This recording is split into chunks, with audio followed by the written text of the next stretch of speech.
今日の漢字分解は、客です。屋根と、天から降りてくる人と、口で、客です。次に、この漢字の言葉です。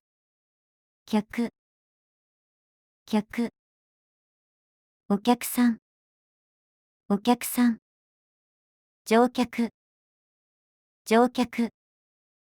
最後に、漢字の書き順です。